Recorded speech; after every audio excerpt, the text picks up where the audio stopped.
Révérend, docteur, apôtre, professeur, Isaïe, tous les titres avant de dire le nom. Révérend, apôtre, docteur, prophète, j'ai entendu aussi dans d'autres pays les gens s'appeler apôtres des nations alors qu'ils n'ont même pas une église de 2 personnes. Ils n'ont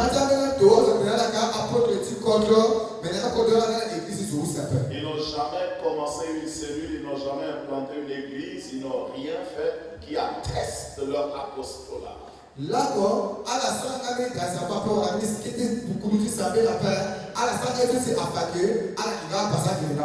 serviteur de Dieu est quelqu'un qui a une responsabilité.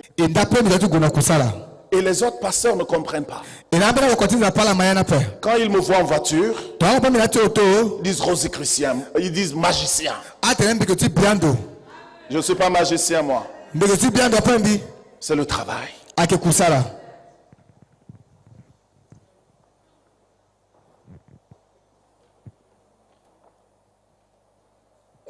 Ce que Jésus a commencé par faire et enseigner.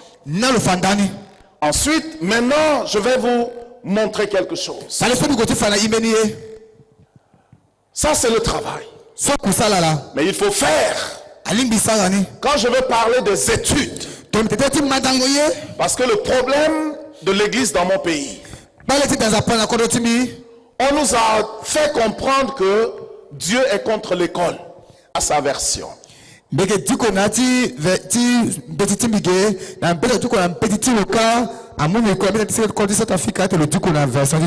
La Bible dit, verset 12, Isaac sema dans ce pays et il recueillit cette année le centuple. Car l'Éternel le bénit.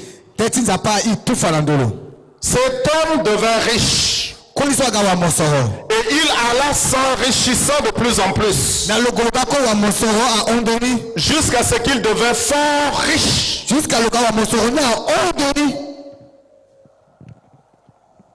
Un centrafricain lit dans sa version française.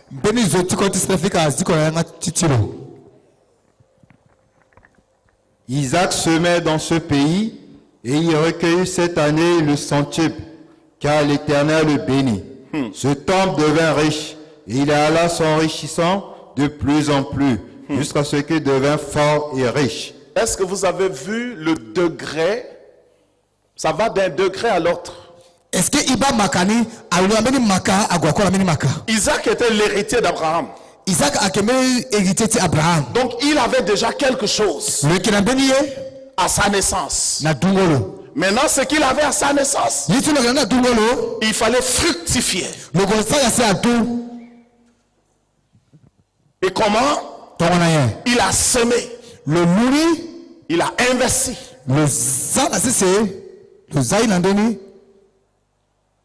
Et il moissonna au centuple. Car l'Éternel le bénit. Dieu donne la sémence et le pain. Il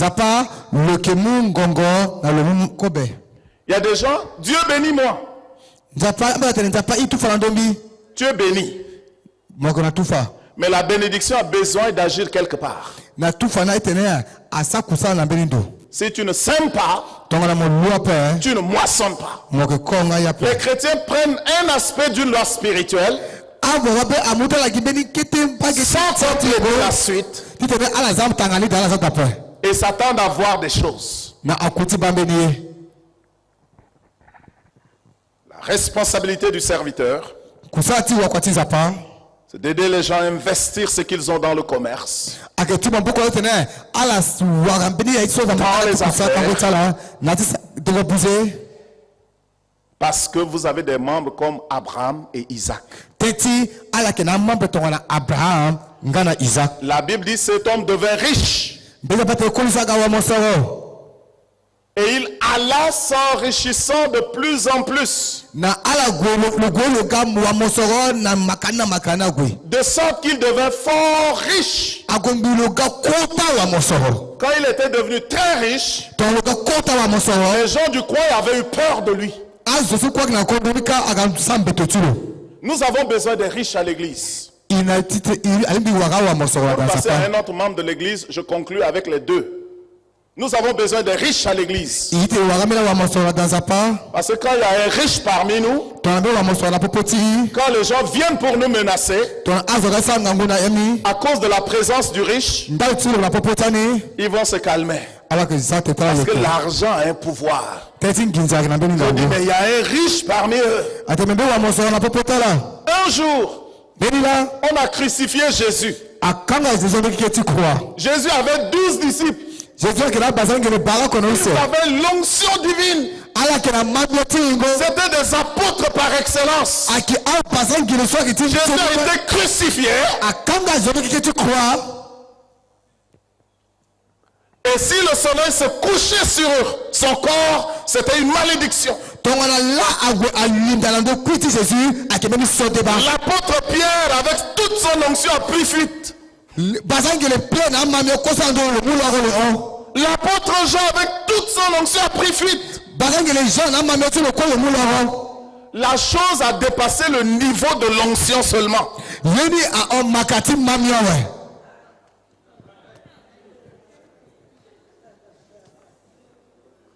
La chose a dépassé le niveau de prédication et de théologie.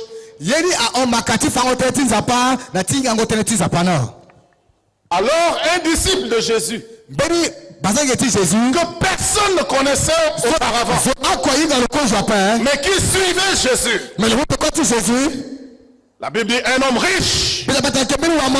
Il avait toutes les assurances.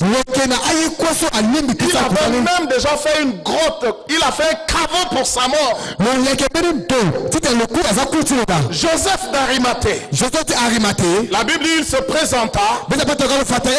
Donnez-moi le corps du Seigneur, je vais l'enterrer. Comme il est riche, personne n'a parlé.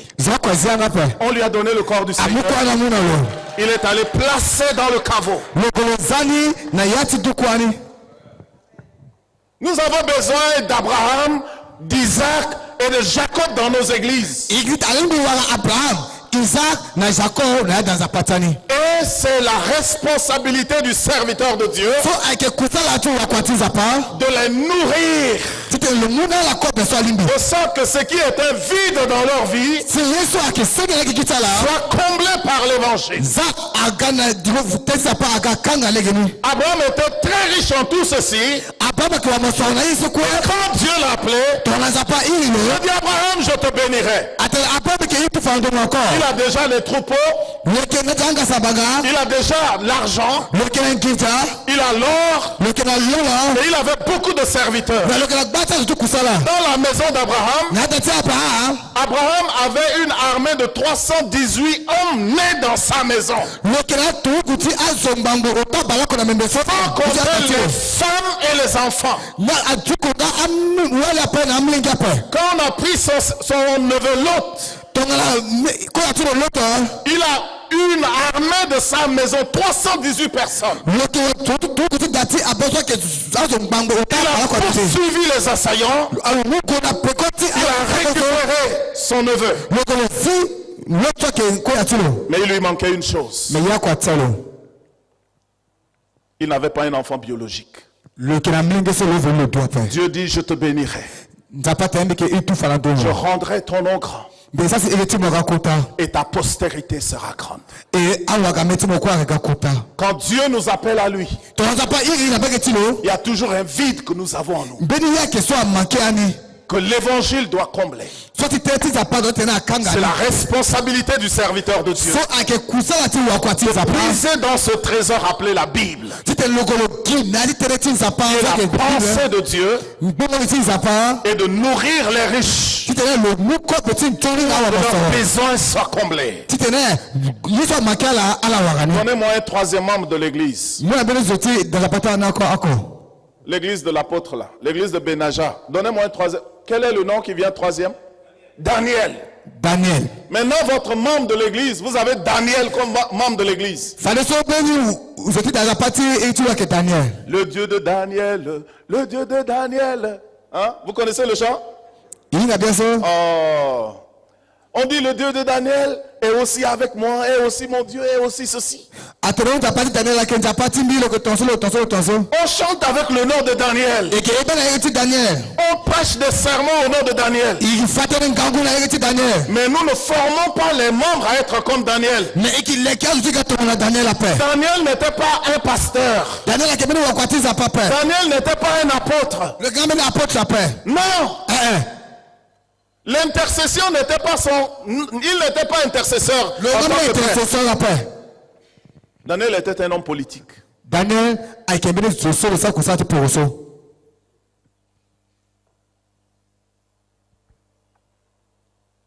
Donc vous avez des politiciens à l'église. C'est la responsabilité du serviteur de Dieu de former les politiciens qui sont là dans la parole. Pour que Daniel que vous avez à l'église, pour que Daniel, votre membre de l'église appelé Daniel, sorte de là où vous êtes, qu'il aille aider le roi avec la sagesse de Dieu au milieu des magiciens et des sorciers.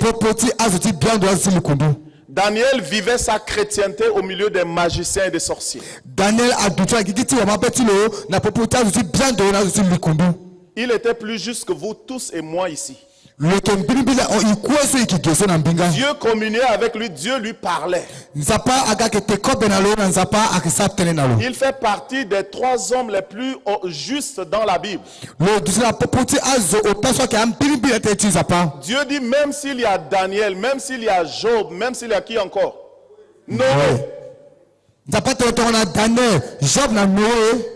Dans cette histoire, je ne vous exaucerai pas.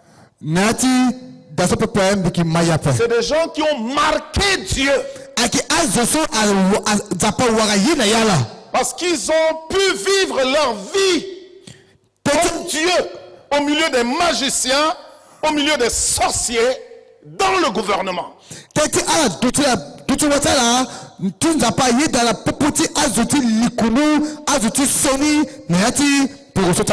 Pourquoi est-ce que l'église échoue aujourd'hui? Parce que l'église ne forme pas de chrétiens capables de servir le pays.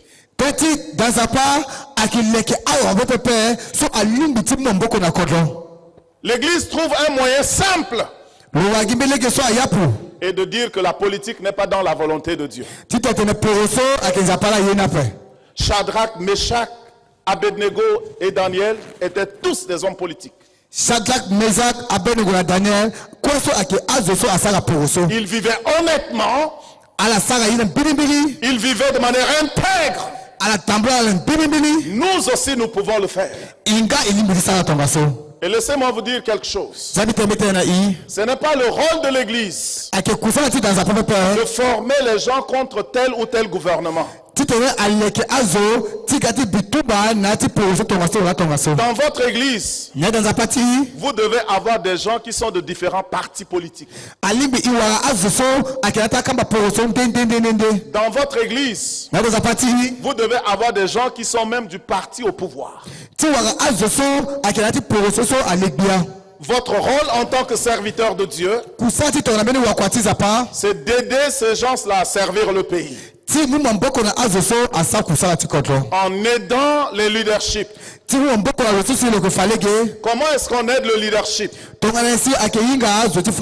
Ceux-là, ils vont là-bas. en prodiguant des bons conseils aux dirigeants du pays. Dans l'église que je dirige, il y a des hommes politiques. Il y en a qui travaillent de près avec moi. Dans le ministère. J'ai des hommes politiques qui sont de différents partis politiques. Et qui sont de l'opposition. Mais je ne m'allie jamais à un membre de l'église pour dire que c'est lui le meilleur homme politique. Là, comme tu peux pas, ils n'ont qu'à aller jouer leur carte là-bas. Ma responsabilité, c'est de les aider à servir le pays dans l'intégrité et l'impartialité.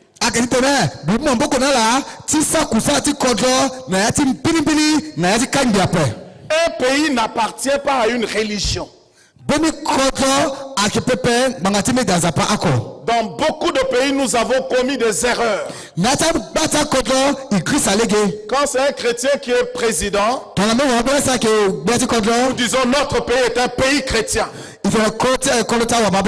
Si c'est un musulman qui est président, nous disons que notre pays est un pays musulman.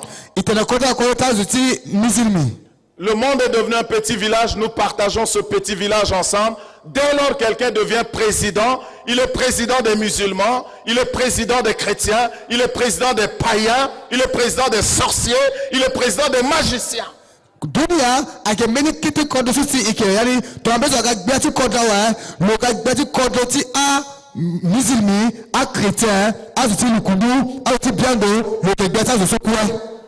Il y a des pays où les églises se sont alliées à un président pour faire du mal aux gens.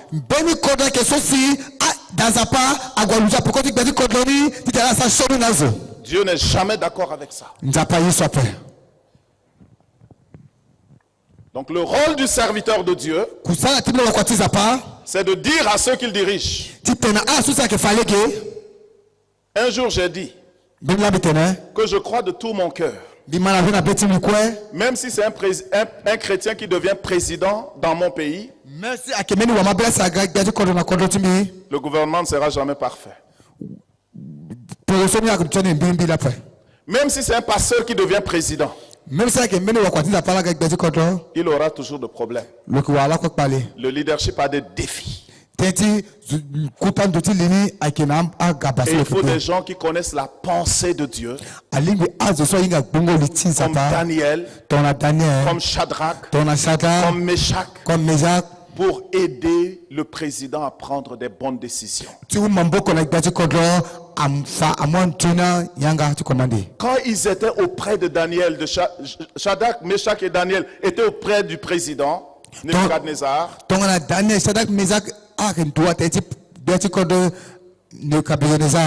Dieu a fait des choses. Et le président de Babylone a écrit quelque chose.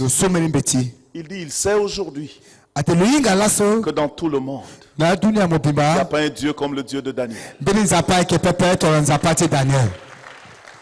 Darius a écrit la même chose.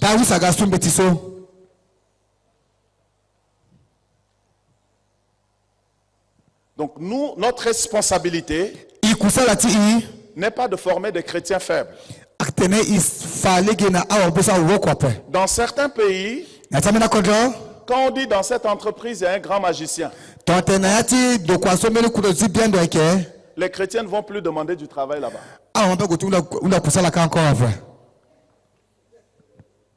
Il y a un magicien là-bas. C'est des chrétiens faibles. Qui est un magicien comparé à Jésus? Nous devons les former. Quand ils arrivent, l'influence de Jésus domine la magie.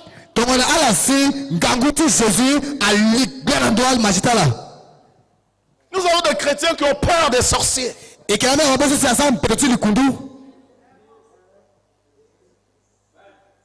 Mais quel est notre rôle?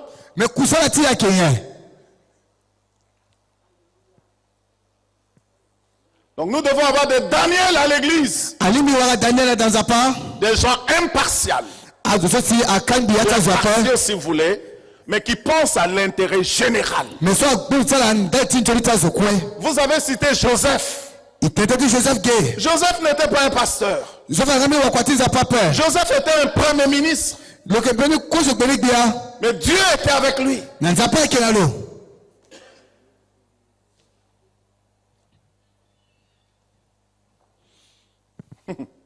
Vous m'avez cité David, n'est-ce pas? David était un roi, un politicien, un président de la République. Maintenant, si vous ne formez pas les chrétiens comme David, déchirez les pages de la Bible qui parlent de la foi de David envers Dieu. Déchirez les sommes. Déchirez la lutte contre Goliath.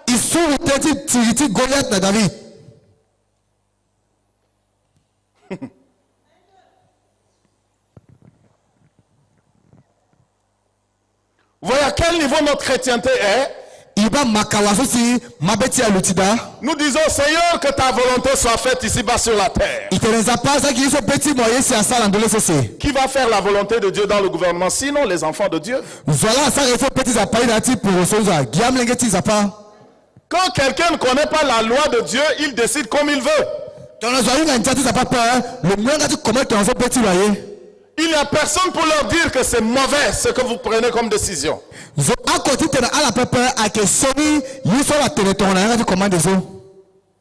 Et après on dit c'est la persécution. Non, c'est parce qu'il n'y a personne pour leur montrer le chemin.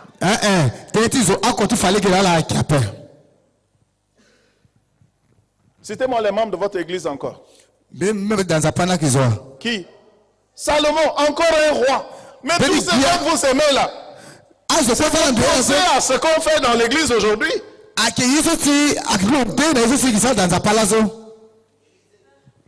Élisée.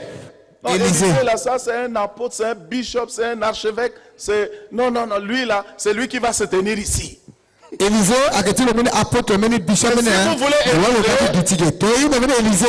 Élisée était le prophète des rois. Il entrait dans la cour royale. Il dit au roi de Juda, ainsi parle l'Éternel. Au roi de Samarie, ainsi parle l'Éternel. Au roi de Syrie, ainsi parle l'Éternel. Donc il enseignait au roi la loi de l'Éternel. Donnez-moi un autre membre de l'église. Aïe, aïe, aïe, aïe. Leader spirituel et politique en même temps.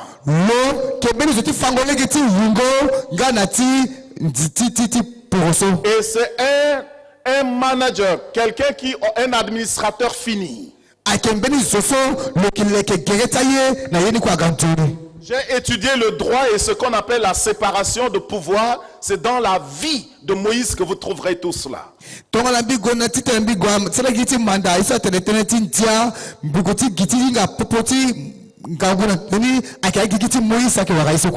Et on dit que Moïse est le plus grand homme politique de tous les temps.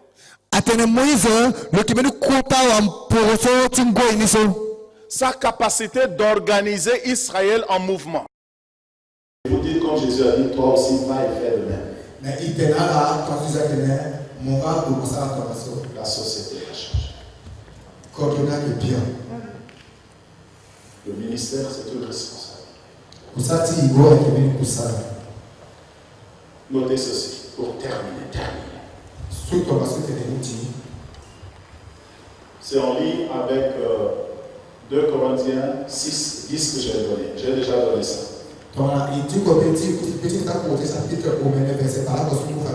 Paul dit qu'il rend plusieurs riches. Un serviteur de Dieu ne sera jamais riche sans le peuple qu'il dirige.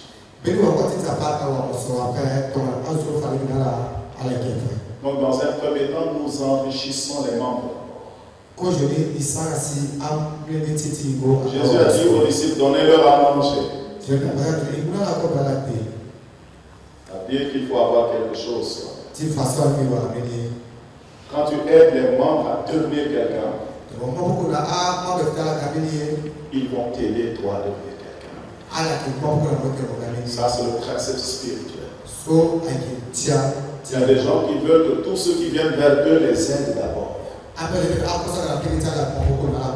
Non, non, non. Tous ceux qui viennent vers toi, c'est toi qui les aides d'abord. Un serviteur les aide à réveiller en eux. Dieu a mis en l'homme tout.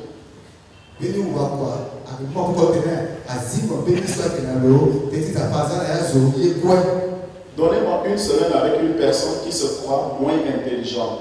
Après une semaine, si je dois m'investir en cette personne, la personne va changer.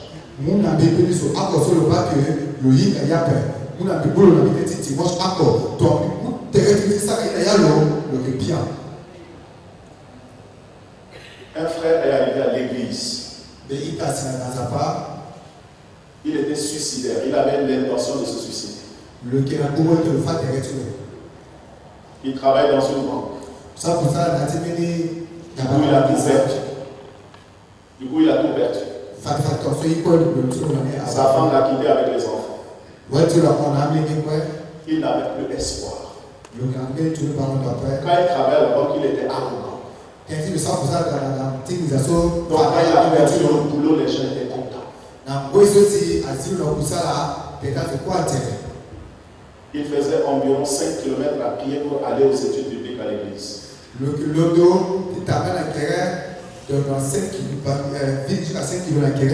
En écoutant les enseignements, l'espoir naquit dans son cœur.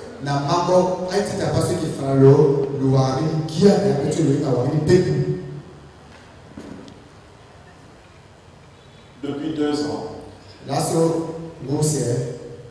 il me donne son salaire de janvier.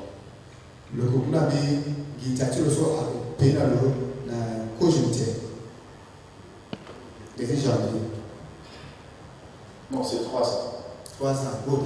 Le 1er janvier qu'il m'a donné, il m'a donné 400 quelques mille. Le 2e janvier, il m'a donné 500 quelques mille. Son salaire a augmenté de 100 000.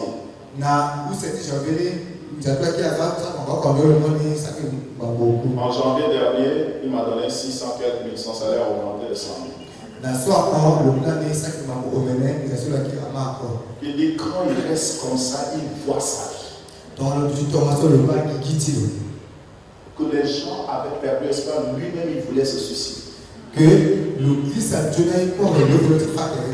il m'a dit en écoutant tes enseignements, j'ai retrouvé ma vie. Ma femme et mes enfants sont revenus. J'ai acheté des terres. J'ai construit une maison, j'y vis. Jusque dans mon village, les gens disent je veux voir ton pasteur.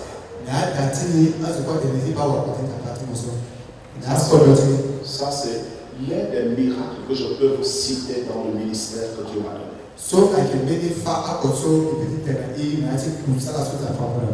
Notre responsabilité est que les gens arrivent le cœur brisé. Ils doivent sortir de là avec un sourire au visage. Les gens arrivent limités dans leur pensée. Mais ils doivent sortir avec une ouverture de pensée. Que le Seigneur bénisse.